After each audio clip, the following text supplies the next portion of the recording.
गुरुजी हमारो अंतरनाथ, ने आपो आशीर्वाद। गुरुजी हमारो अंतरनाथ, ने आपो आशीर्वाद। गुरुजी हमारो अंतरनाथ, ने आपो आशीर्वाद। गुरुजी हमारो अंतरनाथ। ने आपो आशीर्वाद। बोलो जिन शासन देव की जय। चामी बंधु प्रवंदन चामी कमासनो वंदेयं जामनिजय निस्सियं नंदामि। चामी कमासनो वंदेयं जामनिजय निस्सियं नंदामि। नमस्कार सुराई सुखतप शरीर निरावध सुख संयम यात्रा निर्वहो छोजी स्वामी शाता छेजी भात पानी नो लाभ दीधो। चामी कमासनो वंदेयं जामनिजय निस्सियं नंदामि। चा कारण सनीस भगवान बुटियो में अभिंतर रायम खामेम इच्छम खामेमी रायम। बड़ी प्रकाशो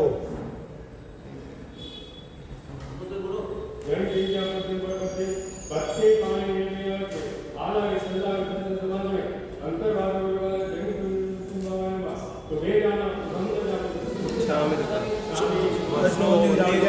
नामी सुखसादामा गुरुदेव चामी एक वाजनोंदी नामजा निसियाम देनामी चा कारण संधीचे भगवान वायना संधी साऊ जे चप चामी वाजनोंदी नामजा निसियाम देनामी चा कारण संधीचे भगवान वायना लेसू ये चप चामी वाजनोंदी नामजा निसियाम देनामी चिकारी भगवान प्रसाद करी वायना प्रसाद करा सोजी।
तस्मै श्री गुरुवे नमः। नमो तस्स वंदन है गुरुवर आपको वंदन है वंदन है गुरुवर आपको वंदन है। महावीर के न संतों का पाव बड़ा अभिनंदन है। वंदन है गुरुवर आपको वंदन है। ये संत बड़े ही निराले हैं और जिन शासन के सितारे हैं। ये संत बड़े ही निराले हैं और जिन शासन के सितारे हैं। इनकी महिमा क्या गाए ये सबको तिराने आए हैं। वीर के कोई नुर हीरो को वंदन है वंदन है वंदन है गुरुवर आपको वंदन है। जय धम्मेण कुलपतये संपत्ति धम्मेण धन समृद्धि धम्मेण पवित्रा कीर्ति। अनंत कल्याण को करने वाले 1444 ग्रंथों के रचयिता भगवान हरिभद्र सुरीश्वर जी महाराज कमरा इच्च कहा नाम के ग्रंथ के अंदर धर्म का क्या प्रभाव है बता रहे। हरिभद्र सुरीश्वर जी महाराज डंके की चोट पे कहते हैं कि इस संसार के अंदर यदि हमें एक अच्छे कुल के अंदर यदि जन्म मिल गया है, संस्कारी माता पिता मिल गए हैं, संस्कार वाला ऐसा एक परिवार मिल गया है, तो ये सब किसका प्रभाव है? ये किसका प्रभाव है भाई? धर्म का प्रभाव है। यदि गत जन्म में कुछ अच्छा धर्म किया होगा और इसकी बदौलत हमें इस जन्म में एक अच्छे संस्कारी माता पिता संस्कारी परिवार मिल गया, ये धर्म का प्रभाव है। हरिभद्र सुरीश्वर जी महाराज उससे भी आगे बताते हैं, यदि आप समझ लेना आपको ब्यूटीफुल रूप मिला है कि आपके रूप को लोग देखते ही रहते हैं और आपके सामने से किसी की नजर नहीं हटती है, और ऐसा अद्भुत रूप यदि आपको मिला है तो वो भी किसका प्रभाव है? ये किसका प्रभाव है भाई? अद्भुत रूप कि हम अपने को लगे कि हम उसको देखते ही रहे, तो ये भी कहते हैं हरिभद्र सुरीश्वर जी महाराज कहते हैं धम्मेण दिव्य रूप समृद्धि, यानी दिव्य रूप जो मिला है वो भी धर्म का प्रभाव है। ब्यूटी पार्लर में जाने से रूप नहीं आता है, धर्म आराधना करो तो रूप मिलता है। और यदि आपके पास धन है, समृद्धि है, पैसा है, पूरे विजयवाड़ा में नंबर 1 किसको बनना है? किसको बनना है? तो बनना है। हाँ, बस विजयवाड़ा में बनना है नंबर 1, आंध्र में नहीं बनना है। पहले विजयवाड़ा, फिर आंध्र, फिर इंडिया, फिर वर्ल्ड, फिर उसके आगे है नहीं कुछ। अरे उससे भी आगे है, बहुत बड़ी दुनिया से भी आगे है, नहीं एंडलेस है। लेकिन कह दो कि यदि अच्छी संपत्ति मिली है, दुनिया में किसी को न मिले ऐसी यदि संपत्ति यदि मेरे पास आज यदि है, तो वो भी किसका प्रभाव है? धर्म का प्रभाव है। धम्मेण या धन समृद्धि, हरिभद्र स्वामी कहते हैं धन मिला है, धन की समृद्धि मिली है, तो वो भी धर्म का प्रभाव है।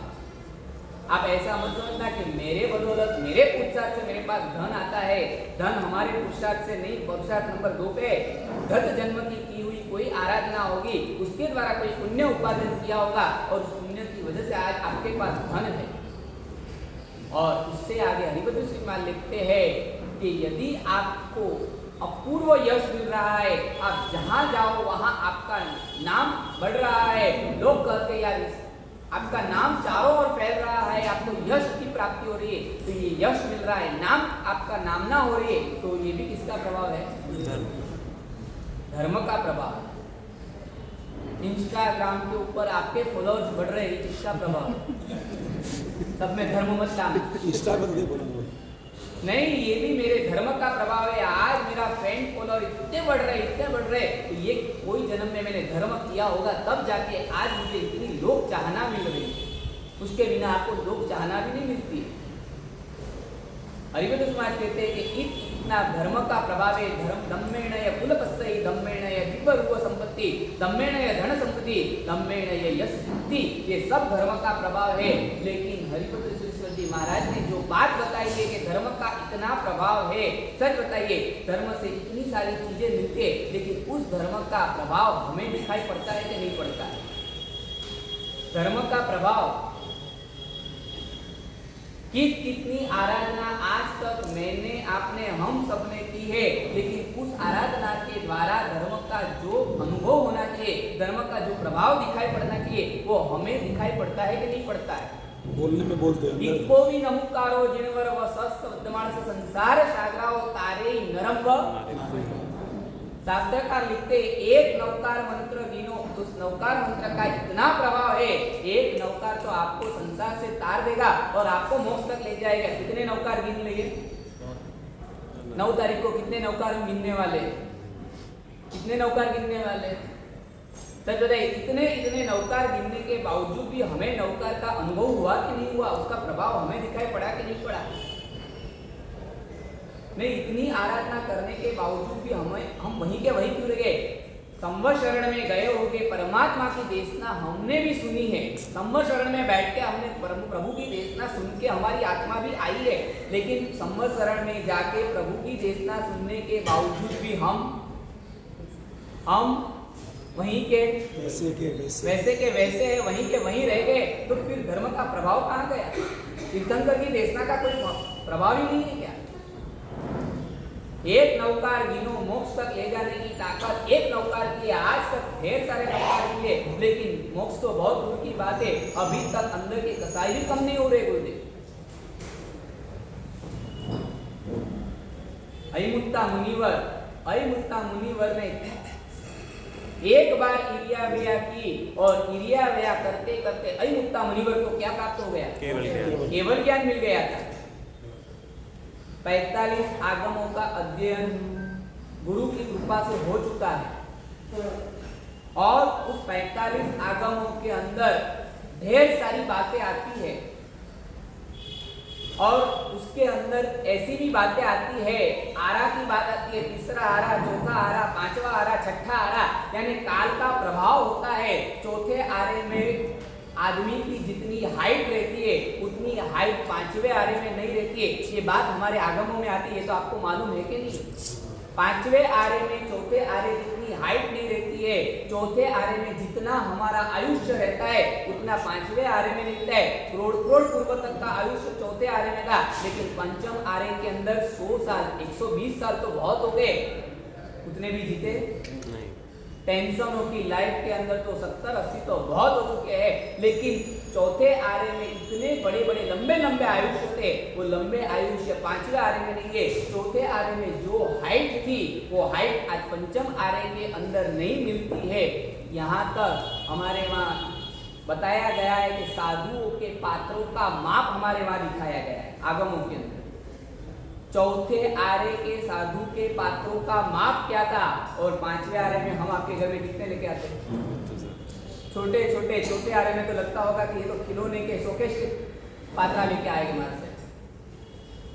नहीं, नंदी पात्रा की साइज आप देख लो, कपड़ों की साइज देख लो, मुपत्ति की साइज का भी माप आता है। चौथे आरे की मुपत्ति कितनी बड़ी होगी, और पांचवें आरे में मुपत्ति कितनी छोटी हो गई, क्योंकि हाइट कम हो गई तो मुपत्ति अपने आप छोटे होने वाले। नहीं, मैं आपसे यह कहना चाहता हूँ कि चौथे आरे के कपड़ों का माप, चौथे आरे के मुपत्ति का माप पांचवें आरे से डिफरेंस है। आयुष्य भी कम होता रहा है, हाइट भी कम हो रही है। ये बात तो आगमों के अंदर मैंने भी पढ़ी है, शायद आपने भी गुरु के मुख से सुनी होगी, लेकिन कहीं आपने ऐसा सुना है कि चौथे आरे में इरिया वैया बड़ी थी और पांचवें आरे में इरिया वैया छोटी हो गई। अयमुत्ता मुनिवर को जो इरिया व्यया मिली थी वही इरिया व्यया आपको और मुझे मिली के डिफरेंस जल्दी बताइए।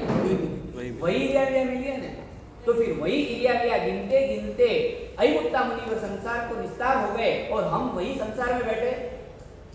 वही इरिया व्यया मिली थी, पणग दग मट्टी मकड़ा संताना संकमणे, इतना बोलते बोलते तो अयमुत्ता मुनिवर केवल ज्ञान तक पहुंच गए। तो हम कहाँ चुके? जो नवपद की आराधना श्रीपाल महाराजों को मिली थी, वही नवपद की आराधना हमें मिली है। There is no difference. परसों से नवपद की आराधना शुरू हो रही है। परसों से पूरे जैन संघ के अंदर आप कच्छ से लेके कलकत्ता तक चले जाओ, लेकिन हर घर घर के अंदर, गांव गांव के अंदर ये एक नवपद का माहौल बन जाएगा। मैं तो कहता हूँ विजयवाड़ा के अंदर एक स्लोगन देना है, घर घर ओली, हर घर ओली। क्या बोलना है? घर घर ओली, हर घर ओली है, होली नहीं। हाँ, नहीं तो आपका भरोसा नहीं, यहाँ से ओली करते करते जाओ, नीचे जाओ तब तक होली कर दो, भरोसा नहीं है। वो बैल ने किया था ना, एक बार खाना और 3 टाइम नहाना, ऊपर से नीचे आते आते उसने क्या कर दिया, 3 टाइम खाना और 1 टाइम स्नान कर दिया। अजैनों के अंदर बात आती है, और उसी ढंग में आप भी ऐसा कर दोगे कि नहीं कि एक घर घर होली और हर घर होली। अरे महाराज ने होली नहीं किया था, होली कहा था। जो नवपद की ओली श्रीपाल महाराजा को मिली थी, वही नवपद की ओली हमें भी मिली है। There is no difference. उनको भी वही नवपद मिले थे, वही अरिहंत मिले थे, वही सिद्ध मिले थे, वही आचार्य मिले थे, वही तत्व देव गुरु और धर्म तत्व जो श्रीपाल को मिला था, वही तत्व हमें भी मिला है। सच बताइए, श्रीपाल महाराजा ने कितनी नवपद की ओली की? पन्नालाल जी, हर साल हम सुनते श्रीपाल महाराजा ने नवपद की कितनी ओली की? एक आंबेल किया, दूसरा आंबेल किया, तीसरा आंबेल किया। परसों से आप गुरुदेव के प्रवचन सुनोगे, आपको पता चलेगा श्रीपाल महाराजा ने एक आंबेल किया, दूसरा और तीसरा आंबेल किया, उनके शरीर की काया पूरी पलट गई है और 9 आंबेल में तो पूरी कंचन वर्णी काया हो गई है। 9 आंबेल में काया कंचन वर्णी हो गई। हमने कितने आंबेल किए आज तक? कितने आंबेल किए? जल्दी बताइए, कितने आंबेल किए? हमारी खुजली मिटी कि नहीं मिटी?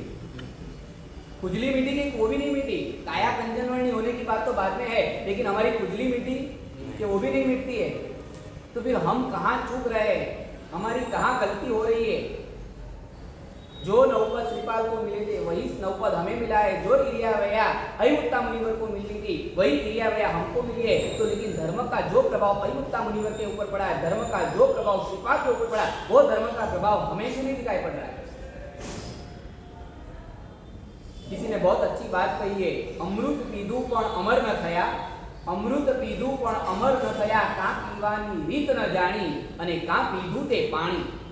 अमृत पीधु पण अमर न थया, पीवानी रीत न जानी, का पीधु ते अमृत नहीं है, का पीधु ते पाणी। आप समझे कि नहीं समझे? अमृत मिलने के बाद भी यदि हम अमर न बन जाए तो समझ लेना या तो हमको पीना ही नहीं आया है। नौपद भगवान हमें मिल जाए और फिर भी यदि हमारे जीवन में उसका प्रभाव नहीं दिखाई पड़े तो समझ लेना नौपद की आराधना जिस ढंग से करनी चाहिए वो आराधना की रीत हमारे पास है ही नहीं। नौपद है लेकिन किस ढंग से आराधना करनी वो आराधना हमारे पास नहीं है। परसों से तो विजयवाड़ा के अंदर गोचरी नहीं मिलेगी ना? पन्ना लगी विजयवाड़ा के अंदर गोचरी मिलेगी कि नहीं मिलेगी? हाँ मिलेगी सर। क्या भाई? क्यों मिलेगी?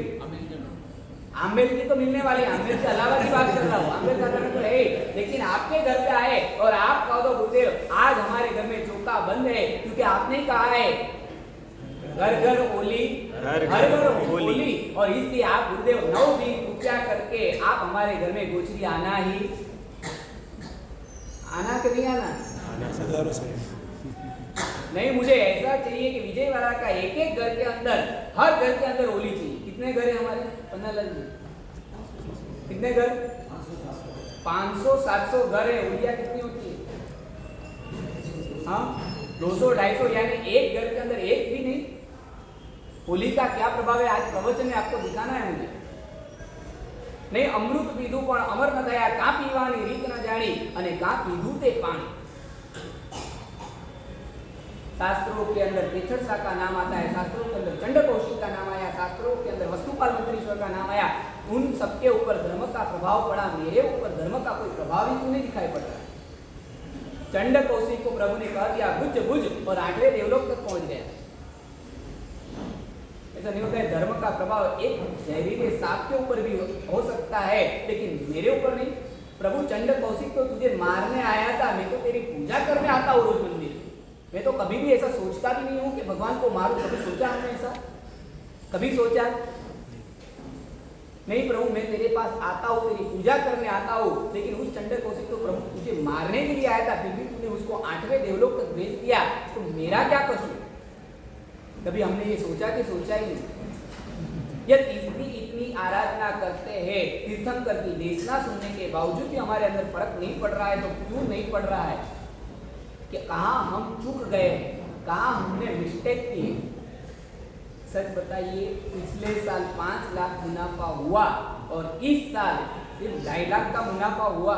चेक करते हो कि नहीं करते? एक साल में 2.5 लाख गए कहाँ, क्यों कम हो गए? अगर एक साल में 2.5 लाख रुपये कम हो जाते हैं तो आप बराबर बैठ जाते हो, पूरी रात नहीं सोते हो और चेक करते हो कि कहाँ मेरी गलती हो गई। तो यहाँ हमें कुछ देखना ही नहीं है। श्रीपाल के पास नौपद जी भगवान का प्रभाव दिखाई पड़ा, अयुक्ता मुनिवर को पड़ा, चंड कौशिक के ऊपर पड़ा, तो आज मुझे भी वही प्रभु का शासन मिला है, वही सब आराधनाएं करिए, तो फिर मैं वैसे का वैसा क्यों रह गया? एक रात जाग के भी हमने, एक रात भी इसके लिए हम जागे, एक रात डांडिया और गरबा खेलने के लिए रात को जागते हो, लेकिन कभी भी एक रात आप इसके लिए जागे कि भाई मैं ऐसे का ऐसा क्यों रह गया? नहीं, हमारे पास धर्म है, लेकिन धर्म के अंदर हमारे पास कुछ ऐसी चीजें हैं जो हमें धर्म के अंदर ऐड करके, धर्म के अंदर वो चीज को ऐड कर दो और फिर देखो वो धर्म का प्रभाव अपने आप आपको दिखाई पड़ जाएगा। आपकी भाषा में कह दूं कि तो ऐसे कह सकता हूँ कि घर के अंदर आपके पास सब मटेरियल तैयार है, अंदर चटनी डालो अपने आप भेल तैयार हो जाती है। सब मटेरियल तो पड़ा है, लेकिन एक चटनी डालो अपने आप भेल तैयार हो जाती है। बस उसी ढंग से धर्म तो हमारे पास है, लेकिन उसके अंदर क्या ऐड करना है, आज उसकी बात करनी है। हमारे पास जो धर्म है उसके अंदर हमें 5 F को ऐड करना है, 5F। बस इस 5F को यदि हम ऐड करते जाए और फिर देखो वो धर्म हमें कहां से कहां ले जाएगा। सबसे पहले हमें हमारे धर्म के अंदर जो ऐड करना है वो धर्म के अंदर है, पहला F है फोर्स। फोर्स, आपने देखा होगा रास्ते में से कोई आदमी गुजर रहा है और उसी समय सामने से किसी आतंकवादी ने बंदूक में से गोली छोड़ी और उस आदमी को शूट कर दिया, वो आदमी वहां मर गया। आपसे पूछना चाहता हूँ, वो आदमी मर गया, सच बताइए किसकी वजह से मरा? गोली की वजह से? गोली वो आदमी किस वजह से मरा? गोली की फोर्स, बंदूक की गोली की वजह से मरा। अगर गोली से मरता तो सच बताइए कोई गोली ऐसे उसके ऊपर फेंकता वो आदमी मरता? गोली से मरता यदि तो गोली फेंकने से मरता है? नहीं। आप कह दो गोली की वजह से नहीं मरा है, लेकिन गोली के पीछे क्या था? फोर्स था। वो फोर्स ऐसा आया और उस आदमी को खत्म कर दिया। गोली से नहीं मरा, लेकिन गोली के पीछे के फोर्स ने उसको मार दिया है। उसी ढंग से धर्म से हम करेंगे नहीं, लेकिन धर्म के पीछे जो फोर्स होगा वो फोर्स हमें तार देगा। फोर्स का मतलब होता है विद भाव, यानी भाव का फोर्स हम लाते गए और फिर देखो वो धर्म हमें कहां से कहां पहुंचा देगा। बिना भाव के धर्म का कोई फल नहीं है, बिना भाव के पाप की कोई सजा नहीं होती। यदि हमारा फोर्स अंदर ऐड होता है तब वो धर्म हमें कहां से कहां ले जाता है, और यदि हमारे पाप के अंदर भी फोर्स बढ़ जाता है तो वो पाप भी हमें कहां से कहां तक पहुंचा देता है। श्रेणिक ने कोई बड़ा पाप नहीं किया था, ऐसे देखा जाए। श्रेणिक ने पाप तो ऐसे देखा जाए तो छोटा ही किया था। एक बार जंगल में गए थे और जंगल के अंदर वहां शिकार करने गए थे और शिकार करते वक्त उन्होंने अपने बाण में से एक तीर को निकाला और तीर छोड़ा और उस हिरनी को वहां खत्म कर दिया। और वहां जाके उन्होंने क्या किया है? बस विद फोर्स पाप किया। अरे एक तीर और 2 शिकार, एक तीर और 2 शिकार इतना बोले हैं और विद फोर्स पाप किया। श्रेणी वहीं से मरकर कहां चले गए? पहली नरक तक का आयुष्य बांध दिया, पहली नरक में चले गए। क्यों? क्योंकि पाप किया था, भले 2 जीव को मारने का ही, लेकिन उसके अंदर उनका फोर्स बढ़ गया। जिस पाप के अंदर फोर्स है उसकी सजा भी खतरनाक है, और जिस धर्म के अंदर यदि हमारे पास फोर्स नहीं है तो उस धर्म का हमें कोई इनाम नहीं मिलता है। नागकेतु के पास 8 प्रकार की पूजा थी, लेकिन उस 8 प्रकार की पूजा के साथ क्या था? भाव था। और इसीलिए 8 प्रकार की पूजा के अंदर पुष्प पूजा करते करते नागकेतु को क्या मिला? केवल ज्ञान मिला है। पुण्य श्रावक के पास जो सामायिक था वो सामायिक तो आपके पास भी है, वही कटाक्षना बैठका है, चरौदा है, भूपति है, लेकिन पुण्य की एक सामायिक की ताकत थी। पहली नरक का आयुष्य तोड़ने की ताकत एक पुण्य का एक सामायिक लेके बैठा था। क्यों? क्योंकि उसके पास सिर्फ सामायिक नहीं था, विद फोर्सफुली सामायिक था। हमारी सामायिक कैसी होती है? सच बताइए, हमारी सामायिक कैसी होती है? एक सामायिक में कितनी बार घड़ी देखते हो? 48 कितनी बार देखते हो? सच बताइए, सच बताइए। नौबत की बोली में 9 दिन आंबेल करना इजी है, या 9 दिन में सामायिक में एक भी बार घड़ी नहीं देखना वो टफ है? जल्दी बताइए। एक बार ऐसा करना है, नौबत की होली करो, 9 दिन आंबेल करो, आंबेल खाता, अरे सामायिक करने बैठो, घड़ी नहीं देखनी, घड़ी को देखना ही नहीं सामायिक करते हो। बोलो कितना अभिग्रह लेना है? ये 9 दिन का अभिग्रह। गुरुदेव एक भी बार घड़ी को देखना नहीं हमें।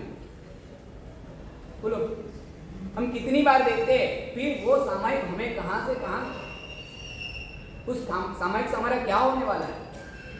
नागकेतु के पास 8 प्रकार की पूजा थी, लेकिन भाव के साथ 8 प्रकार की पूजा की तो काम हो गया है। और हमारे पास जो सामायिक है वो, और पुण्य के पास जो सामायिक थी, सामायिक तो वही की वही है, लेकिन उसकी सामायिक के साथ क्या था? भाव बढ़ था, और उस सामायिक ने उसको तार दिया। पानीयमपि अमृतमिति अनुचिन्त्यमानं किम नामनो विष विकारम अपाकरोति। यदि पानी के अंदर भी यदि हम अमृत का भाव अंदर डाल दे तो समझ लेना वो पानी भी हमारे लिए कौन सा काम करते है, वो अमृत का काम करते हैं। पानी तो वही का वही है, लेकिन उसके अंदर हमने किसका भाव डाल दिया? अमृत का भाव डाल दिया। कई लोग कहते हैं कि गुरुदेव पूजा कर ले, प्रतिक्रमण कर ले, सामायिक कर ले, बराबर है, लेकिन उसमें भाव लाने की जरूरत क्या है? बिना भाव के भी धर्म आराधना कर सकते हैं ना, बिना भाव के भी धर्म आराधना तो कर सकते कि नहीं कर सकते, और करनी ही चाहिए। ऐसा भी मत सोचना कि भाव नहीं आए तो आराधना छोड़ देंगे। आज उसकी बात नहीं करनी, उसकी बात भी कभी करेंगे प्रवचन के अंदर, लेकिन आज तो यही बात करनी है कि नहीं, हम जो भी करते हैं उसमें भाव भी लाना है। उदय रत्न जी महाराज ने सज्जाई बनाई है, और उस सज्जाई के अंदर उदय रत्न जी महाराज ने शब्द लिखे, दानशील तप त्रण ए पातक धोवे, भाव जो चौथो नवी बढ़े सभी निष्फल होवे। दानशील तप पातक धोवे, भाव जो चौथो नवी बढ़े सभी निष्फल हुए। आपने दान दे दिया, आपने शील का पालन कर लिया, आपने तप भी कर लिया, लेकिन यदि ये करते करते यदि आपने भाव नहीं ऐड किया है तो समझ लेना वो दान, वो शील और वो तप आपको निस्तार नहीं लाएगा। ज्यादा से ज्यादा आपको देवलोक दे देगा, लेकिन मोक्ष तक पहुंचाने की ताकत उस धर्म की कतई नहीं है।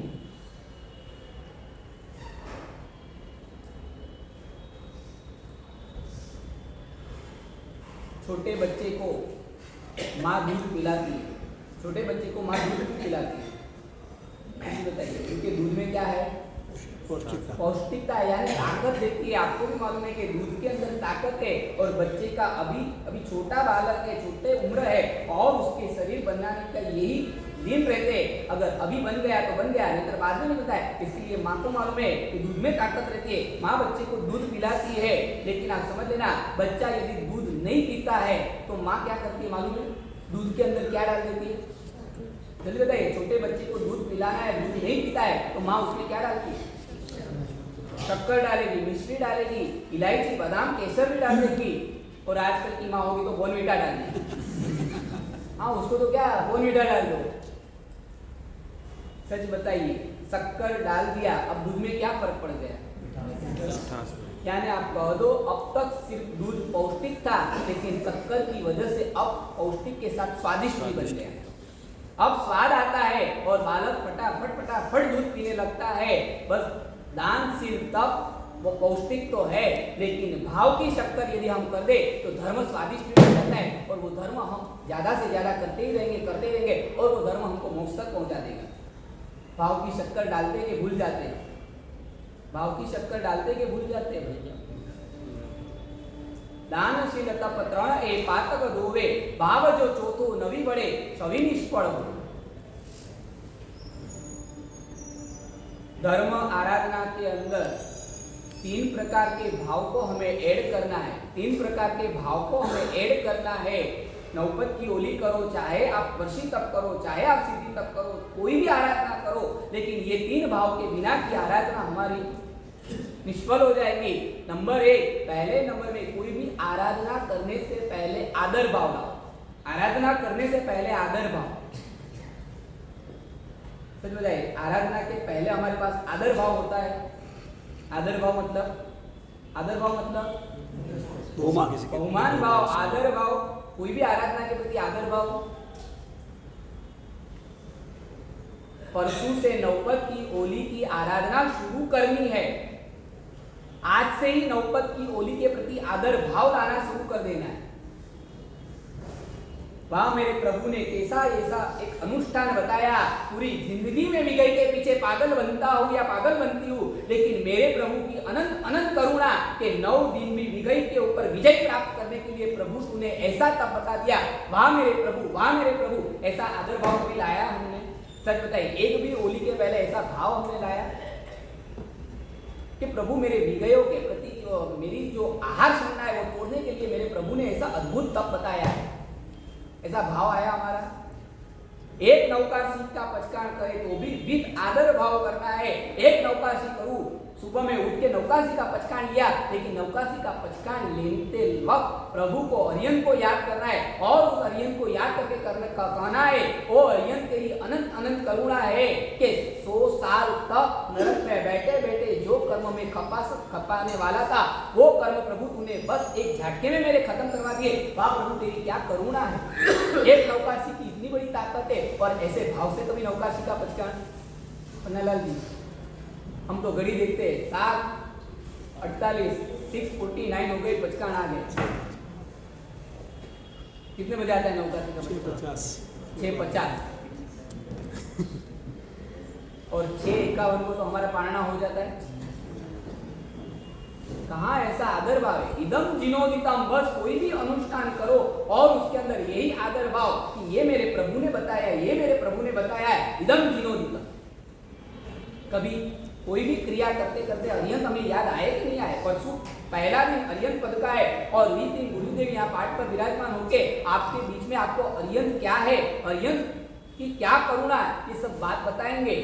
आज तो सिर्फ उसकी एक पूर्व भूमिका में ले रहा हूं। इदम जिनोदितम, ये मेरे अरियंत ने बताया हुआ है। याद आते हैं कभी अरियंत हमें? अरियंत हमें कहाँ याद आते हैं? सिर्फ मंदिर में याद आते हैं या तो दुख में याद आते हैं, लेकिन दुकान की गादी पे बैठे बैठे भी कभी अरियंत याद आए कि नहीं आए हमें? हाँ, इदम जिनोदितम, ये मेरे प्रभु ने बताया है और ऐसे आदर भाव से मुझे तप करना है, ऐसे आदर भाव से मुझे दान करना है, शिव का पालन करना है। ये हमारे पास है आदर भाव। हमारे गुरुदेव भुवन भानु सुरेश्वर जी महाराज और गुरुदेव के साथ करीब 40-50 शिष्यों के साथ चातुर्मास करते थे। बहुत बड़ा उनका शिष्य परिवार था, पुण्यशाली थे और करीब सुबह सुबह में चैत्य वंदन करने, सब साधु को साथ में लेके ही चैत्य वंदन करने गुरुदेव जाते थे। और गुरुदेव का फिक्स टाइम 12 महीनों का फिक्स टाइम रहता था कि सुबह 6 बजे यानी मंदिर पहुंच जाना, क्योंकि उस टाइम भीड़ कम रहती है, श्रावक श्रावियों का आवागमन कम रहता है, तो शांति से प्रभु की भक्ति सब साधु मिलकर कर सके, इसके लिए 6 बजे मंदिर पहुंचने का टाइम रहता था। अब 6 बजे सब साधु को साथ में लेके गुरुदेव मंदिर जाते थे।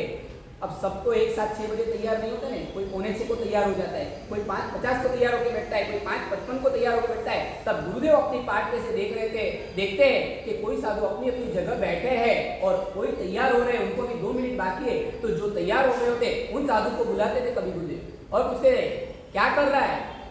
तब वो कहता था, साधु छोटा साधु रहता है, वो कहता है गुरुदेव कुछ नहीं, बस 5:58 हो गई, अभी 2 मिनट होगी और 6 बजेंगे और चीख लगेगी चलो मंदिर जाना है और सब साथ में जाएंगे, 2 मिनट ऐसे बैठा।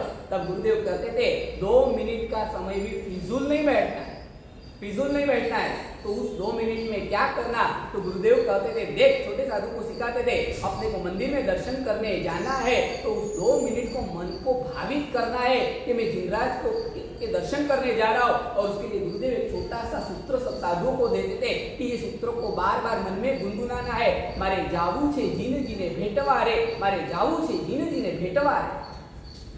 अब समझे, मारे जावू छे जीने जीने भेटवा यानी मैं प्रभु के दर्शन करने नहीं जा रहा हूँ, मैं प्रभु की पूजा या चैतन्य नहीं, लेकिन साक्षात 3 जगत के नाथ ऐसे प्रभु मुझे मिले तो उस प्रभु को गले लगाने के लिए मैं जा रहा हूँ। एक बार वो भाव भर दो और फिर मंदिर में जाओ और फिर प्रभु के सामने आप भक्ति करते जाओ, फिर जो आनंद आए।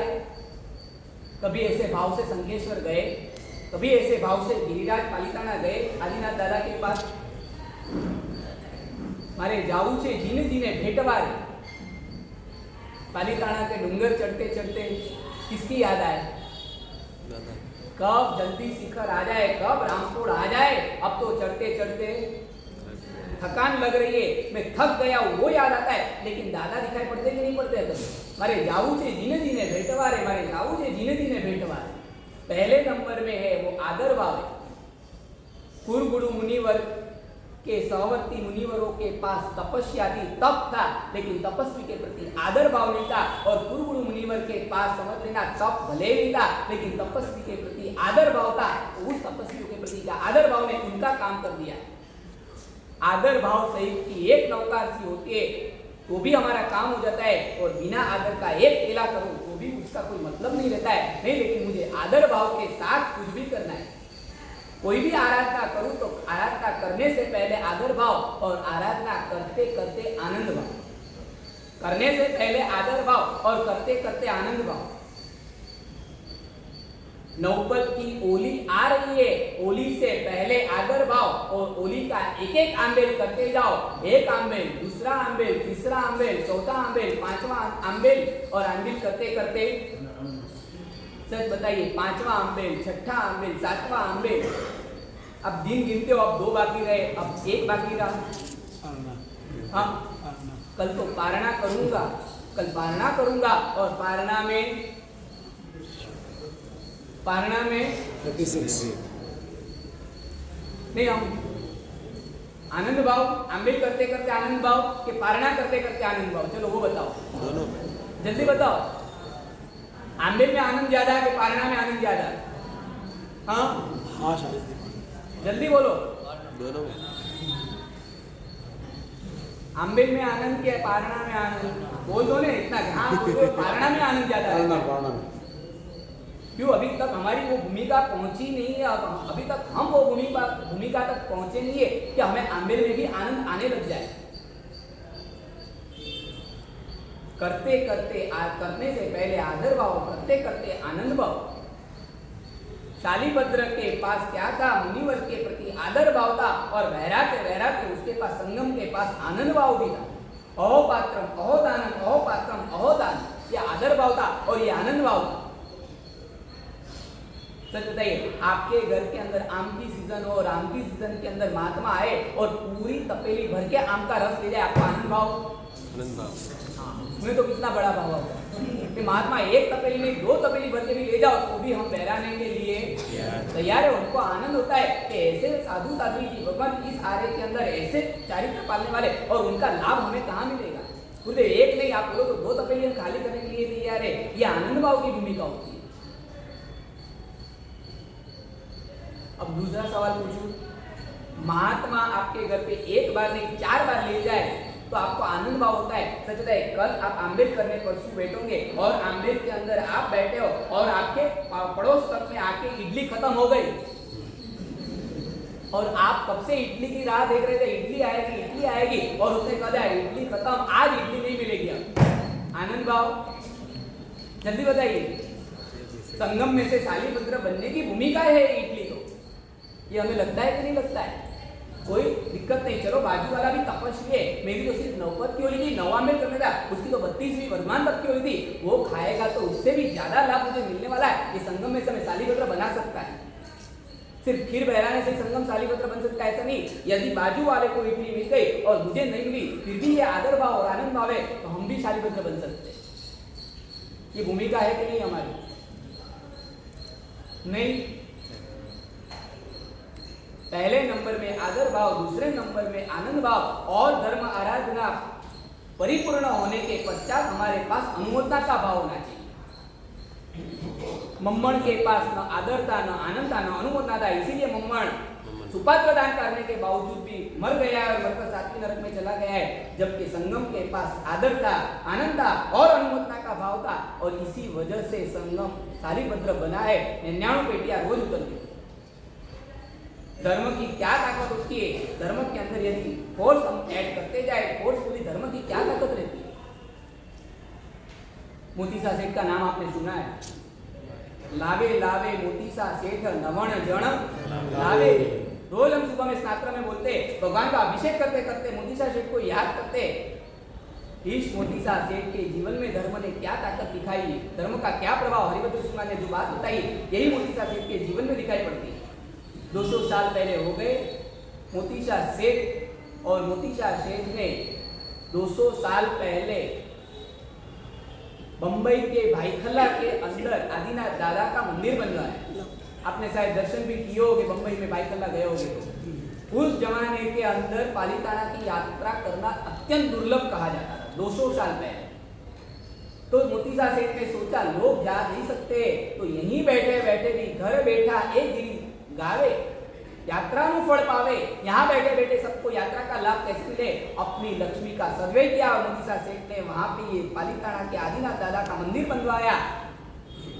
मोतीसा सेठ को रोज का नियम था कि घर से बाहर जब बिजनेस करने के लिए निकले तब सबसे पहला जो भी गरीब मिले उसके हाथ में एक चांदी का सिक्का, एक श्रीफल और एक तांबे का लोटा दे देते। एक दिन मोतीसा सेठ बिजनेस के लिए, धंधे के लिए निकल रहे थे। उस जमाने में गाड़ी नहीं थी, व्हीकल नहीं थे, लेकिन घोड़ा गाड़ी रहती थी। अपनी घोड़ा गाड़ी में बैठ के मोतीसा सेठ बिजनेस के लिए जा रहे थे और उसी समय सामने से कोई कसाई कोई बैल या कोई गाय को लेके जा रहा था। मोतीसा सेठ ने देखा कि ये कोई कसाई है और वो गाय को ले जा रहा है। तब मोतीसा सेठ ने अपनी घोड़ा गाड़ी को खड़ी कर दी और उसको पूछा, भाई गाय को कहाँ ले जा रहा है? उसने कहा, इस गाय को मैं कत्ल खाने ले जा रहा हूँ, इसको काट डालूंगा। मोतीसा सेठ ने कहा, तुझे जितने रुपये चाहिए मैं इस गाय के बदले तुझे देने के लिए तैयार हूँ, ये गाय को तू मत काट। उसने कहा, हम कसाई है, हमें पैसों से कोई लेन देन नहीं होती है, हमें तो हाड़ चाहिए, हमें चाम चाहिए, हमें चमड़ा चाहिए, हमें नॉनवेज चाहिए, मांस चाहिए। मोतीसा सेठ ने 2-3 बार समझाने की कोशिश की, उसने नहीं माना। तब मोतीसा सेठ ने अपनी गाड़ी चलाने वाला जो आदमी था, 6 फुट की जिसकी काया थी, उसको इशारा किया, जा अब तू जाके कुछ तेरा काम दिखा। और वो नीचे गया। उसने कहा, सेठ कहते मानता है कि नहीं मानता? नहीं माना। और उसने अपने हाथ की मुट्ठी करके जोर से उस कसाई के सिर के ऊपर मारा और इतना जोर से लगा वो आदमी वहीं गिर गया, वो आदमी मर गया।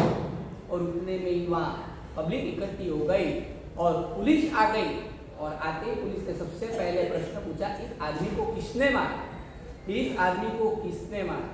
सच बताइए, आप रोड पे से जाते हो, आपका ड्राइवर गाड़ी चलाता हो और उस समय रोड क्रॉस करते कोई गरीब आदमी और उसको आपका ड्राइवर उड़ा दे और पुलिस आके आपको पूछे, इस आदमी को किसने उड़ाया, आप क्या कहोगे? जल्दी बताइए। हाँ, लेकिन ये मोतीसा सेठ थे, ये मोतीसा सेठ। और मोतीसा सेठ ने कह दिया, इस आदमी को मैंने मारा है, इस आदमी को मैंने मारा है। मोतीसा सेठ के हाथों में हथकड़ी लग गई, पकड़ के उनको जेल में बिठाया गया। उनके ऊपर केस चला। पूरे जैन संघ के अंदर ये समाचार फैल गए। पूरे बंबई भर के जितने जैन थे, घर घर के अंदर आंबेडकर का तप चालू कर दिया। ये हमारे जैनों के श्रद्धावान सेठ है, इनको कुछ भी नहीं होना चाहिए। और घर घर के अंदर उनको बचाने के लिए आंबेडकर का तप हुआ, लेकिन सब निष्फल। उस समय अंग्रेज सल्तनत हमारे देश के अंदर थी और उस समय वहाँ 7 दिन के अंदर तो चुकादा आ गया और उसके अंदर सुनाया गया कि मोतीसा सेठ को आज से बराबर 7 दिन के बाद किसी भाई कताई के चौराहे के ऊपर उनको फांसी दी जाएगी। 7 दिन खत्म हो गए और 7 दिन के बाद मोतीसा सेठ के पास आए और उनसे पूछा गया, आपकी अंतिम इच्छा क्या है? मरने वालों की आखिरी इच्छा पूछी जाती है। और मोतीसा सेठ ने इतना ही कह दिया, मेरी और कोई इच्छा नहीं है, लेकिन मेरी इतनी इच्छा है, मेरे बनाए हुए आदिनाथ दादा का जो मंदिर है, उस मंदिर में मेरे दादा की मुझे अष्ट प्रकारी पूजा करनी है, बस मुझे और कुछ नहीं करना है। मोतीसा सेठ स्नान करके पूजा के वस्त्र पहन के हाथ में अष्ट प्रकारी पूजा की सामग्री लेके अपने बनाए हुए मंदिर के अंदर गए। वहाँ आदिनाथ दादा का अभिषेक किया, दादा की केशर पूजा, दादा की पुष्प पूजा करते करते पूरी अष्ट प्रकारी पूजा के बाद में चामर लेके नृत्य पूजा की और भगवान के पास चैत्यवंदन किया। और चैत्यवंदन करने के बाद चौधार आंसू से रो रहे और प्रभु से इतना ही कह रहे, प्रभु इस जन्म में शायद तेरा और मेरा ऋणानुबंध इतना ही होगा, इस जन्म का हमारा संबंध पूरा हुआ, बस अब और कुछ नहीं चाहिए।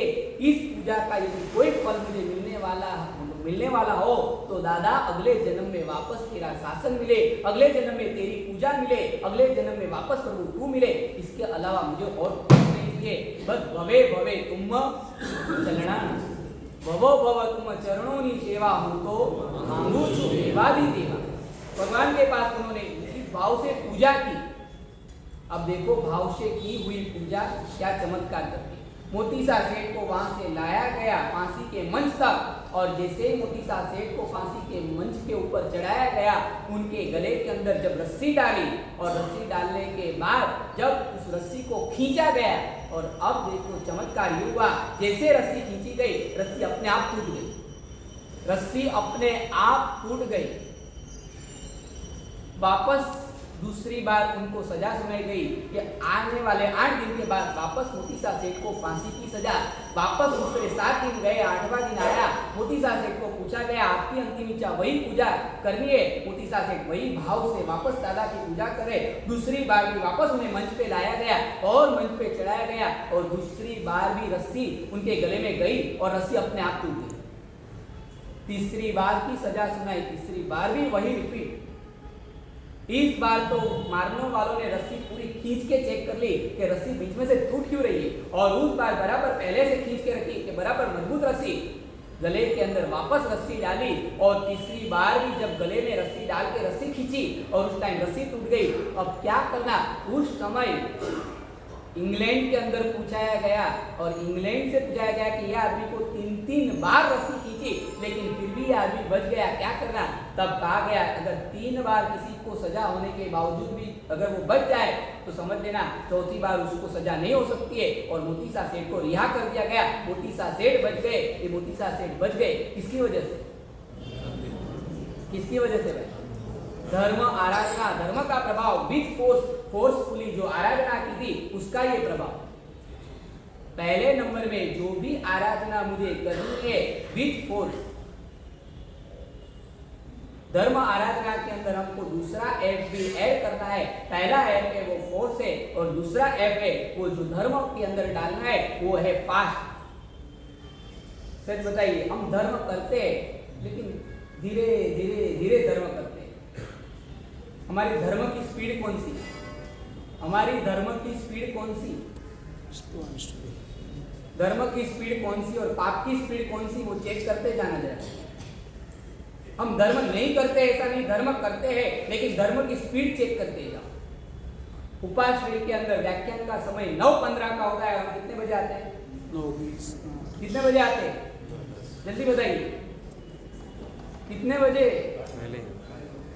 9:30, 9:45, 10 बजे। कई लोग तो प्रभावना के टाइम ही आते थे।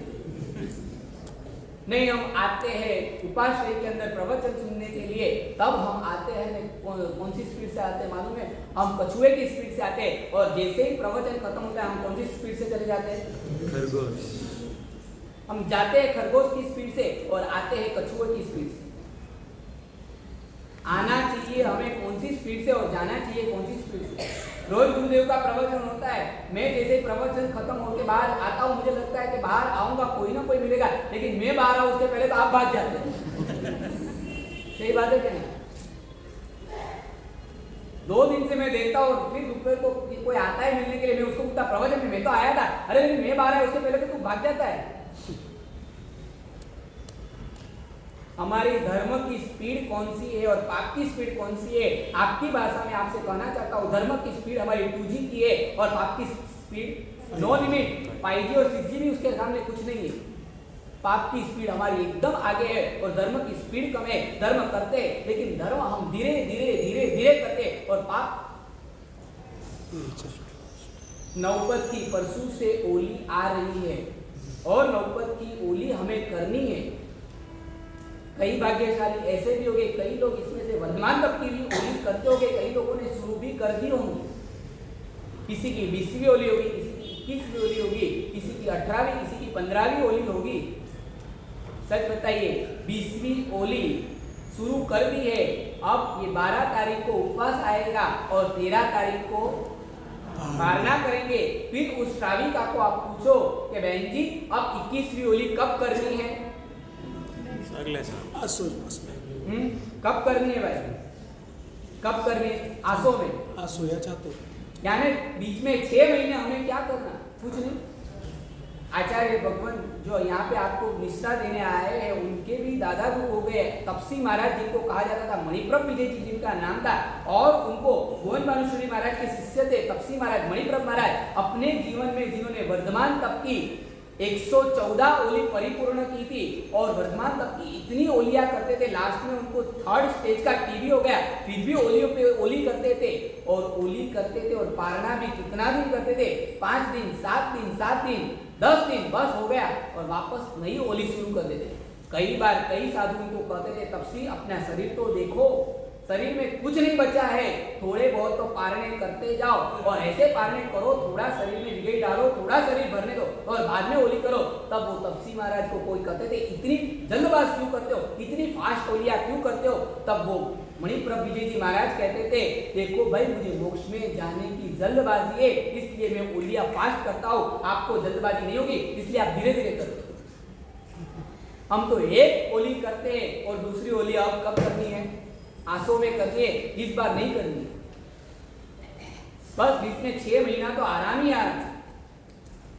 5 साल पहले मुंबई के अंदर में था और मुंबई के अंदर ऐसे ही घूम रहा था और घूमते घूमते एक संघ के अंदर गया और एक संघ के अंदर मैंने एक युवक मिला और पहचान वाला युवक था और उसको मैंने कहा कि दोस्त कई साल से पहचान तू मेरे पास आता है और वर्धमान तक का पाया तूने आज तक नहीं डाला, मेरी इच्छा है कि इस बार वर्धमान तक का पाया डाल दे, यहाँ तेरे संघ के अंदर 15 दिन रुकने वाला हूँ, रोज तुझे पुशअप करता रहूंगा, तेरा पाया हो जाएगा।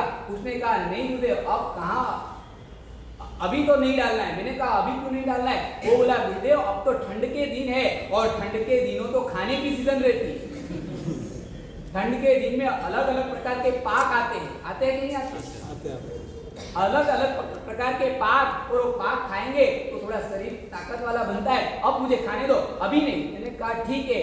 वापस मुंबई तो बड़ा है, घूमते घूमते 4 महीने घूमते घूमते वापस वही संघ में जाना हुआ और अप्रैल मिड में पहुंच गया और मैंने कहा देख अब तो 4 महीना हो गया, तेरा शरीर भी बढ़ गया है, बहुत सारे पाक खाए, तेरे मुंह पे से पता चलते थे, खजूर पाक, हल्दिया पाक, गुंदर पाक, सालम पाक, बहुत सारे पाक खा लिए तूने। मैंने कहा अब तो पाया डाल दे। गुरुदेव अब कहाँ पाया डालना, अब तो आम की सीजन आ गई, आम की सीजन में कोई पाया वर्तमान तक का पाया करेगा नहीं गुरुदेव, अब आम 2 महीने तो मैं आम खाऊंगा, अब नहीं। मैंने कहा ठीक है। 2 महीना वापस दूसरे संघों में घूमते घूमते और बना ऐसा कि उसके ही संघ में चातुर्मास, वापस चातुर्मास के लिए पहुंच गया। मैंने तय कर लिया था इस बंदे को तो अब पकड़ना है, चातुर्मास में तो उसको नहीं छोड़ूंगा, मतलब नहीं छोड़ूंगा, अब तो उसका पाया डलवा के ही रहूंगा। और चातुर्मास में मैंने कहा देख दोस्त ठंड के दिनों में तूने कहा खाने के दिन मैं नहीं डालूंगा पाया, मैंने कुछ नहीं बोला। बाद में तूने कहा कि गुरुदेव आम की सीजन आ गई, अब आंबे नहीं करना है, आम खाने दो, मैंने कुछ नहीं कहा। लेकिन अब तो चातुर्मास आराधना की मौसम है, अब तो आराधना करनी, सिर्फ 20 दिन एक पाया की शुरुआत कर। गुरुदेव अब कहाँ पाया, मैंने क्यों कहा, मैंने पूछा अब नहीं तो कब। गुरुदेव अब तो ये मौसम पूरी बाजार की मौसम है, अब त्योहार पे त्योहार आते हैं, चातुर्मास में कितने सारे त्योहार आते हैं और त्योहारों में तो गिरागी कितनी रहती है, ये पिया कमाने की सीजन है। मैंने कहा ठंड खाने की सीजन, गर्मी में आम की सीजन और चातुर्मास पिया कमाने की सीजन, तो धर्म की सीजन कब है, आराधना करने की कोई सीजन ही नहीं है कि नहीं है। नहीं, हम किस ढंग से आराधना करते हैं और फिर हम कहते हैं कि ये आराधना मैं करता हूँ, लेकिन आराधना का रिजल्ट मुझे क्यों नहीं मिलता है। हम आराधना करते हैं लेकिन धीरे धीरे धीरे करते हैं। आपको 28 की आराधना करने का भाव हुआ है, मन हुआ है, आज ही कर डालो, कल डिले इज डेंजरस, कल की राह मत देखो। आपको मासिक श्रवण का मन हुआ, आज ही कर डालो। आपको उपदान का भाव हुआ, आज ही कर डालो। और दीक्षा का मन हुआ तो नहीं, डिले इज डेंजरस, कल की राह मत देखो। आप कहते हैं ना आज नो लाओ लीजिए काल सच बताइए, ये हम पाप में बोलते हैं कि धर्म में बोलते हैं। आज नो लाओ लीजिए काल कोने भी लीजिए, नहीं मुझे जो करना है वो आज ही करना है। आप समझ लेना, शक्ति के समय में हम आराधना करते नहीं है, शक्ति जब शरीर में होती है तब हम आराधना करते नहीं है, और अशक्ति जब आती है तब आराधना हो सकने वाली नहीं है, होने वाली नहीं है। तो आराधना करेंगे कब, नवपति वाली कब से करनी है, जल्दी बताओ, कब से करनी है, अभी भी सोच रहे हो, नवपति होली कब से करनी है भाई, परसों से करनी है कि नहीं करनी है, नहीं परसों मुझे एक आंबेल तो करना ही करना है। आज जितने यहाँ प्रवचन सुनने आए हो सबको आप समझ लेना, मैंने कहा नहीं 5 F की बात कही है, लेकिन एक छठा F लास्ट में कहूंगा, लास्ट में कहूँ कि अभी कर दूँ नहीं। सबको परसों कंपलसरी एक आंबेल करना है, परसों कंपलसरी एक आंबेल तो करना ही। भले आप पूरी होली कर पाओ ना कर पाओ, आपकी इच्छा आपकी मर्जी, लेकिन एक आंबेल तो आपको करना ही करना है। धर्म आराधना जो भी करनी है उसके अंदर पहले नंबर में फोर्स, दूसरे नंबर में फास्ट और तीसरे नंबर का F है, जो है कि धर्म के अंदर जो डालना है उसका नाम है फर्स्ट। हम धर्म नहीं करते ऐसा भी नहीं है, लेकिन धर्म हमेशा हम सेकंड प्रायोरिटी पे करते हैं। धर्म को हमने कौन सी प्रायोरिटी पे रखा? फर्स्ट प्रायोरिटी या सेकंड प्रायोरिटी? Second, third. धर्म सबसे पहले और बाकी की चीजें बाद में। शासन आपकी फर्स्ट प्रायोरिटी में रहता है कि संसार आपकी फर्स्ट प्रायोरिटी में रहता है? जल्दी बताइए समझ भाई। शासन फर्स्ट प्रायोरिटी के संसार फर्स्ट प्रायोरिटी? बोलने में शासन, अंदर संसार। बोलने में शासन और अंदर में संसार। यानी आप तो हाथी जैसे हो गए, चबाने के अलग और दिखाने के अलग नहीं। कभी भी हमने संसार को सेकंड प्रायोरिटी पे रखा कि नहीं रखा? हमेशा हमने संसार को फर्स्ट प्रायोरिटी दी, शासन को, धर्म को हमेशा हमने कौन सी प्रायोरिटी पे रखा? भरत चक्रवर्ती के वहां चक्र आयुधशाला के अंदर चक्र रत्न की उत्पत्ति हुई और उस समय वहां सेवक दौड़े दौड़े आए हैं, महाराज की जय हो, विजय हो, महाराज आपकी आयुधशाला के अंदर चक्र रत्न की उत्पत्ति हुई। अब 6 खंड का विजय करने के लिए आपको प्रस्थान करना है, विजय यात्रा के लिए जाना है। ये खुशी के समाचार चक्रवर्ती को मिले और उतने में दौड़ा दौड़ा दूसरा सेवक आया है और दूसरे सेवक ने आके समाचार दिया है, महाराज पुरीमता नगरी के अंदर वहाँ उद्यान के अंदर आदिनाथ परमात्मा को केवल ज्ञान की प्राप्ति हुई है और प्रभु का केवल ज्ञान उत्सव चालू हो गया है और उस उत्सव में आपको जाना है। अब भरत चक्रवर्ती कहाँ जाएगा? प्रभु आदिनाथ के केवल ज्ञान महोत्सव में जाएगा कि खुद के चक्र रत्न के महोत्सव में जाएगा? और उस समय भरत चक्रवर्ती ने 1 सेकंड का भी समय नहीं लिया है और कह दिया है ये चक्र रत्न तो मेरे संसार चक्र को बढ़ाने वाला है और उसका महोत्सव बाद में करेंगे, लेकिन जो मेरे संसार को सीमित करने वाले ऐसे प्रभु के केवल ज्ञान के महोत्सव में सबसे पहले जाना है। सबसे पहले प्रभु का केवल ज्ञान का महोत्सव। चक्रवर्ती के पास धर्म आराधना भले होगी कि नहीं होगी वो बात की बात है, लेकिन चक्रवर्ती ने फर्स्ट प्रायोरिटी किसको दी थी? धर्म को दी थी, शासन को दी थी, संसार को सेकंड प्रायोरिटी पे रखा था और इसी बलबूते पे उनको संसार में बैठे बैठे भी केवल ज्ञान मिला। सच बताइए, आपके घर के अंदर डोरबेल बजे और एक आपके पहचान वाले कोई आते हैं, अगल बगल में रहते होंगे, आपके अड़ोस पड़ोस वाले होंगे और डोरबेल बजाई और वो आपके घर के अंदर एक पत्रिका देने के लिए आए हैं और उस पत्रिका के अंदर लिखा है कि आने वाली इस तारीख को 30 अप्रैल के दिन अखात तीज है और उस दिन हमारे बेटे ने वर्षित किया है, उसका पारणा है और वो पारणा के लिए आपको आमंत्रण देने के लिए आया हूँ। और आपने कहा ठीक है हम आ जाएंगे और वो थोड़ी देर हुई और वापस आपकी डोरबेल बजी और अरे कौन? साले जी आ गए, आओ आओ साले शाह। और साले शाह ने कह दिया कि देखो मेरे बेटे की शादी है, यानी आपका क्या हो गया? आपका क्या हो गया? भतीजा, भतीजे की शादी है और भतीजे की शादी के अंदर 30 अप्रैल को आपको बेंगलोर आना है और वो भी 1 दिन 2 दिन नहीं, पूरे 4-5 दिन वहीं रहना है, वहीं सब व्यवस्था है और 5 दिन आपको बेंगलोर में शादी में रहना है। अब आपसे बताओ 30 अप्रैल के दिन अखात तीज के दिन किसी के वर्षितब का भी पारणा है, आपके भतीजे की शादी भी है, आप दोनों में से एक को छोड़ना है, किसको छोड़ेंगे? शादी को छोड़ेंगे कि अखात तीज के वर्षितब के पारने को छोड़ेंगे? जल्दी बताइए, क्या करोगे? जल्दी क्या करोगे?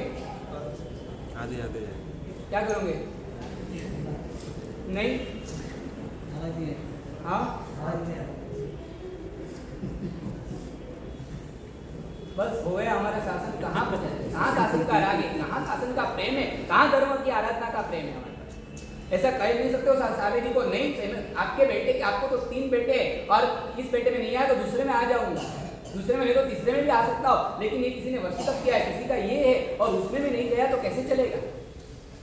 कह सकते हो ऐसा? जल्दी बताइए। नहीं शासन हमारे पास बसा ही नहीं, शासन का प्रेम ही हमारे पास नहीं है।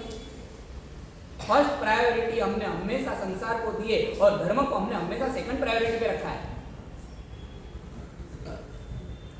समय नहीं है, समय हो रहा है, इधर ढेर सारी बातें कर दी। Number 1 force, number 2 fast, number 3 first, number 4 है धर्म की जो भी आराधना हमें करनी है वो फैंटास्टिक करनी है। फैंटास्टिक हम आराधना करते हैं, नहीं करते ऐसा नहीं, लेकिन हमारी आराधना कैसी होती है? फैंटास्टिक होती है कि नहीं? वो तो चेक करते जाओ। धर्म आराधना फैंटास्टिक, धर्म के उपकरण भी फैंटास्टिक होने चाहिए। धर्म करवा की आराधना जो भी मुझे करवानी है वो भी मुझे बढ़िया से बढ़िया करवानी है। नवपत की होली के लाभार्थी बैठे कि नहीं बैठे, आए कि नहीं प्रवचन में? उनसे कहना है कि कह दो कि मुझे जो नवपत की होली करवानी है वो कैसी करवानी है, बोलो तो सही, तो देना मेरी ओर से, फैंटास्टिक करवानी है। ऐसी नवपत की होली करवानी है, ऐसी फैंटास्टिक करवानी है कि लोग देखें। और ये सच बताइए, आपकी आराधना फैंटास्टिक करवाते हो कि आपके घर के अंदर शादियां फैंटास्टिक होती है? जल्दी बताइए, शादी फैंटास्टिक कि आराधना फैंटास्टिक? और पूछो आपसे, और नीचे जाके पूछो, सच बताइए आपके वहां घर के अंदर शादी की एक डिश कितने रुपए की होती है? जल्दी बताइए, टाइम नहीं है, समय हो रहा है। शादी के अंदर एक डिश कितने रुपए की होती है खाने की? अभी 1500 कितने की होती है? 1000-1500। और अब आपसे दूसरा प्रश्न पूछता हूँ, आपके वहाँ स्वामी वात्सल्य की डिश कितने रुपए की होती है? 300 कितने रुपए में स्वामी वात्सल्य संपत्ति है? 200 250 200, 250, 300, उससे ज्यादा कोई ऐसा है कहेगा मैंने 500 की 800 की डिश खिलाई स्वामी वात्सल्य में? क्या भाई? अरे किसने कहा जैना पूर्वक भी आइटम आप ला सकते हो, 1000 रुपए की भी बना सकते हो, ऐसा कुछ नहीं। ये जैना की बात अलग है, जैना की बात पूरी अलग आ गई है। मैं कहाँ कहता हूँ कि अभक्ष्य ला के खिलाओ। अरे जैना पूर्वक की भी ढेर सारी आइटम आप खिलाना चाहते हो, कुनाला जी खिला सकते कि नहीं खिला सकते? इसमें जैना की बात आई कहाँ से? ज्यादा आइटम रखे तो जैना नहीं होती सर। किसने कहा ज्यादा आइटम रखते? किसने कहा ज्यादा आइटम रखते तो जैना नहीं रहते? आपको यदि करना है तो आप सब कर सकते हो, नहीं करना है इसके लिए बहाने बताते हो आप। वो कहा था कि आप नहीं करते इसके लिए आपको कहा। अरे और जिसको जैना नहीं रखती वो 5 आइटम में भी जैना नहीं रखते, जाने तो ना, वो उसमें भी नहीं रहता है। मैं आऊँ नीचे डंडा लेके, पता चल जाएगा 5 आइटम में भी आपकी गोलमाल रहता है। और जिसको जैना का पालन करना है, शादी के अंदर भी जैना पालन करने वाले श्रावक है कि जैना के पूर्वक की शादियां भी करवाइए और ढेर सारी आइटम शादी में खिलवाइए। अब ऐसा मत कहो इतनी सारी आइटमों में जैना नहीं हो सकती। जैना का पालन करना है वो करवा सकते हैं, लेकिन हमारा भाव कैसा? एक शादी के अंदर 1000-1500 की आइटम खिलाते हैं, लेकिन कभी ऐसा भाव नहीं हुआ कि नहीं मुझे आज स्वामी वात्सल्य ऐसा करवाना है कि लोगों को बस ये भाव से कि नहीं ऐसा स्वामी वात्सल्य आज तक नहीं हुआ, वैसा स्वामी वात्सल्य मुझे करवाना है। अनुपमा देवी ने जो मंदिर बनवाए थे, ऐसे मंदिर बनवाए फैंटास्टिक मंदिर कि आज भी 800 साल हो गए, लेकिन आज भी लोग इसके मंदिरों को याद करते हैं। वस्तुपाल तेजपाल मंत्रीश्वर ने बनाए हुए उस मंदिरों को आज भी हम याद करते हैं। क्यों? क्योंकि उन्होंने जो मंदिर बनवाए थे वो कैसे बनवाए थे? कैसे बनवाए थे? फैंटास्टिक बनवाए थे। हमारा बंगला फैंटास्टिक कि हमारा उपास्य फैंटास्टिक? कभी हमने चेक किया कि नहीं किया? पहले नंबर में हम जो भी आराधना करते हैं, नहीं मुझे आंबेल की आराधना करवानी है, होली करवानी है, फैंटास्टिक होली करवानी है।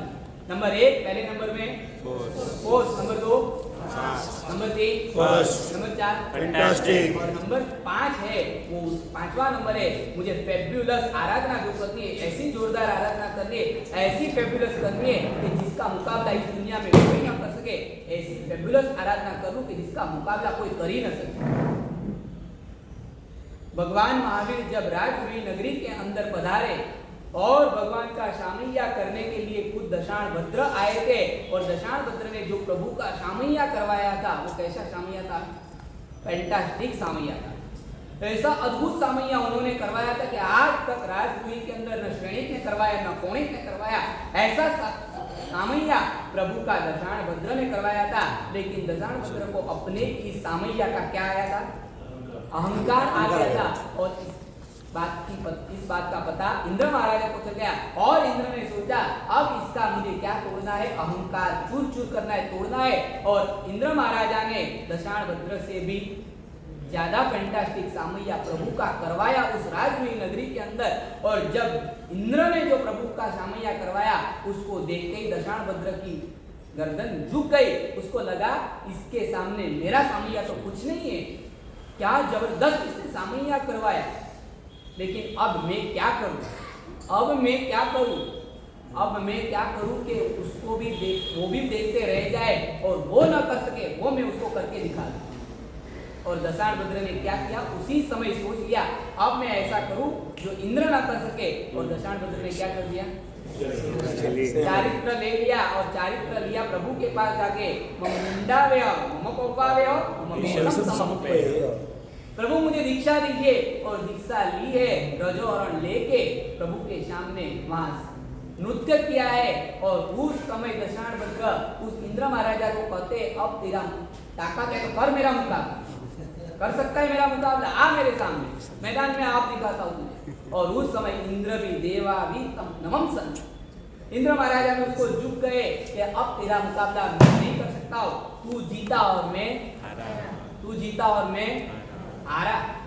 और इंद्र महाराजा ने भले फैंटास्टिक प्रभु का सामैया किया था, लेकिन दशाणवक्र फैंटास्टिक से भी ऊपर फेबुलस में चढ़ गए कि जिसका मुकाबला दुनिया में कोई न कर सके। और उस फेबुलस में चढ़ गए कि उसके सामने इंद्र को भी झुकना पड़ा, और ऐसी फेबुलस आराधना की कि अपना काम तमाम कर दिया। हम धर्म आराधना जो भी करते हैं, उस धर्म आराधना के अंदर नंबर 1 पहले नंबर में force, number 2 fast, number 3 number 4 fantastic, number 5 happiness. ऐसे 5 F को ऐड करके परसों से आपको क्या करना है? नौपद की होली, फैंटास्टिक ऐसी नौपद की होली करनी है, फास्ट करनी है, फर्स्ट करनी है, विद फोर्स करनी है। और फिर देखो आपकी नौपद की होली आपको त्रिपाल और महीना के जैसे आपको भी उसका प्रभाव दिखाई पड़ेगा। जो आंबेल के प्रभाव से द्वारिका नगरी 1 साल 2 साल नहीं, लेकिन देव के कोप से कितने साल तक बच गई थी? 12 साल तक बच गई थी। द्वैपायन द्वारिका को खत्म करने आया था, लेकिन नेमनाथ भगवान को पूछा, प्रभु द्वारिका को बचाना क्या करना है? तब नेमनाथ भगवान ने कृष्ण को क्या उपाय बताया था? जब तक द्वारिका के अंदर आंबिल का तप चालू है, द्वैपायन की ताकत नहीं है कि द्वारिका को खत्म कर पाएगा। और द्वारिका के घर घर के अंदर आंबिल का तप चालू था, और द्वैपायन उस द्वारिका को खत्म नहीं कर पाया है। जिस आंबिल तप के प्रभाव से द्वारिका नगरी 12 साल तक बच गई, वो आंबिल का तप था। जिस तप के प्रभाव से श्रीपाल की काया कंचन वर्णी हो गई थी, वो तप कौन सा था? आंबिल का तप था। और जिस तप के प्रभाव से दमयंती के सिर के ऊपर तिलक चमकता रहता था, वो कौन सा तप था? वो आंबिल का तप था। जिस तप के प्रभाव से सुंदरी के चारित्र मोहनीय टूट गए, वो 60,000 साल का कौन सा तप था? वो आंबिल का तप था। इस आंबिल का तप का अपूर्व प्रभाव है। इस आंबिल के तप के प्रभाव की जितने भी बातें हम बताए वो कम है।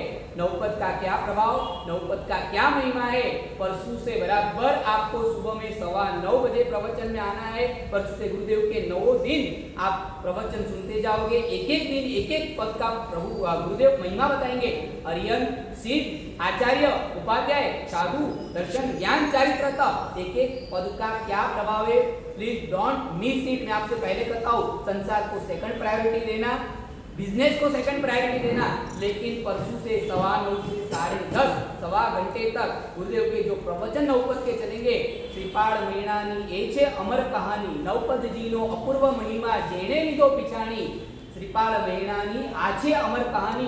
परसों से आप गुरुदेव को सुनोगे, आपने आज तक नहीं सुने होंगे। ऐसे नौपद के विषय के ऊपर आपको गुरुदेव के प्रवचन परसों से सुनने के लिए मिलने वाले हैं। तो प्रवचन तो सुनना है, साथ साथ में प्रतिक्रमण के लिए आराधना में भी आना है। कई दिन से देख रहा हूँ यहाँ श्रावकों को प्रतिक्रमण के अंदर इंटरेस्ट ही नहीं है। कम से कम परसों से नौपद की होली शुरू हो रही है। आप समझ लेना, हमारे वहाँ पर्युषण का जितना महत्व है उतना नौपद का नहीं है, लेकिन आप सबको मालूम है पर्युषण से भी ज्यादा महत्व के दिन कौन से होते हैं? नौपद जी, क्योंकि पर्युषण वो अशाश्वती होली है, और नौपद की होली कौन सी होती है? शाश्वती होली होती है। तो यदि पर्युषण में हम दौड़े दौड़े प्रतिक्रमण करने जाते, पर्युषण में हम रात्रि भोजन का त्याग करते, तो वही सब चीज हरी सब्जी गिलोत्री का त्याग, ये सब चीज नौपद की होली के अंदर भी करना है हमें। सिर्फ आंबेल करो ऐसा नहीं, आंबेल के साथ प्रतिक्रमण करो, आंबेल के साथ नौपद का प्रवचन सुनो। ये सब 9 दिन परसों से आपका सुबह में 9:15 से 10:30 सवा घंटे का एड्रेस आपका कौन सा होगा? सबका आराधना भवन यहाँ आना है। और अभी भी कहता हूँ, कई लोग ऐसे होंगे जिनको आप पहचानते होंगे। मैं तो पहली बार आया हूँ, गुरुदेव पहली बार आए हैं। हम यहाँ विजयवाड़ा में सबको पहचानने, लेकिन आपको मालूंगा कि ऐसे ऐसे लोग भी होंगे जो अभी घर पे बैठे हैं। तो उनको पकड़ पकड़ के कहाँ लाना है आपको? आराधना भवन। यहाँ आराधना भवन में परसों से लाना है कि नहीं? परसों से सिर्फ 9 दिन आप आओ, 9 दिन यहाँ आना है, 9 दिन के आपको गुरुदेव के प्रवचन सुनने। आप मानोगे गुरुदेव जिन्होंने 9 साल की उम्र में दीक्षा ली, मात्र 9 साल की छोटी उम्र में जिन्होंने दीक्षा ली थी, गुरुदेव गोविंद बहादुर सरस्वती महाराज के हाथ के नीचे जो तैयार हुए हैं और ऐसे प्रवचन प्रभाव, ऐसे आचार्य भगवान कुलबोधि श्री सरस्वती महाराज अपने जीवन में पहली बार विजयवाड़ा पधारे हैं। विजयवाड़ा वालों ने तो उनको देख लिया, लेकिन उनको अभी विजयवाड़ा वाले देखने बाकी। तो दिखाओ भाई, जितने घर में रहते उनको परसों से यहाँ लाओ। ये हॉल छोटा होना चाहिए, ऐसे उनके धारदार प्रवचन है। और आप समझ लेना गुरुदेव एक बार बरसने लग जाएंगे ना तो बंबई की बारिश जैसे बरसेंगे, उसका कोई भरोसा नहीं फिर कब बंद होती है। चालू हो गए आप कहोगे गुरुदेव 10:30 उन्हें 11, अरे तू बोलते रहे, मैं तो बोलने ही वाला हूँ। ऐसे नौपत के अद्भुत प्रवचन रहेंगे परसों के दिन से। तो खास प्रवचन के अंदर ज्यादा से ज्यादा लोगों को आपको लाना वो आपकी जिम्मेदारी है। करण करावण ने अनुमोदन इन सरकार पर हो तो खास दूसरों को भी परसों से आपको लाना है। और नौपत का एक आंबेल आपको करना है। मैंने कहा ना छठा है क्या है बता दूं? हाँ, बता दूं? फ्रेंड को लेकर नहीं, फ्रेंड को लेके आना वो नहीं, वो तो बाद में, वो तो लाओ ठीक है चलो। और सातवां है चलो फर्स्ट एम्बिल। नहीं, क्या करना है मालूम आपको? आपको मालूम है आप यहाँ आए हो ना, उसकी फीस मैं लेने वाला हूँ। और वो फीस में मुझे और कुछ नहीं चाहिए, एक आंबेल चाहिए।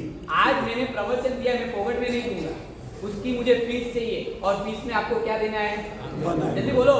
एक एम्बिल। एक आंबेल नहीं, पहला आंबेल। हाँ, ये एक आंबेल कभी भी कर देंगे गुरुदेव। आप चेन्नई पहुंच जाओ, बाद में कर दूंगा आंबेल। ऐसा नहीं, परसों मुझे फर्स्ट आंबेल सबको करवाना है। यहाँ जितने बैठे सबको अभिग्रह परसों के दिन क्या करना है? दे दो अभिग्रह बचना। परसों एक आंबेल करना है। चलो इतना तो अभिग्रह ले लो कि परसों के दिन यहाँ प्रवचन में आओ बिना नौकासी के आने का। यहाँ से घर पे जाने के बाद आपको जो मन होगा वो करना, लेकिन यहाँ आऊंगा तब तक पानी नहीं पीऊंगा, ब्रश क्रिया लेना आऊंगा, हाथ जोड़ो। इतना एक छोटा सा पचकाना परसों का देता हूँ, क्योंकि कल मैं प्रवचन में आने वाला नहीं हूँ, कल गुरुदेव वापस आएंगे। इसके लिए मैं भी पक्का बनिया हूँ। हाँ, आप बोलोगे मुझे परसों का हाथ से क्यों? क्योंकि कल मेरे हाथ में ही नहीं है, मुझे भी मालूम है। चलो हाथ जोड़ो, परसों बिना नौका से आने का हाथ जोड़ो, हाथ जोड़ो। चलो हाथ जोड़ो। परसों के दिन एक दिन का पचकाना। अरे भले नहीं 10:30 बजे जाके आप चाय नाश्ता करना, क्या फर्क पड़ता है? आयुष क्या सोच रहा है? हाथ जोड़ो, क्या सोच रहा है?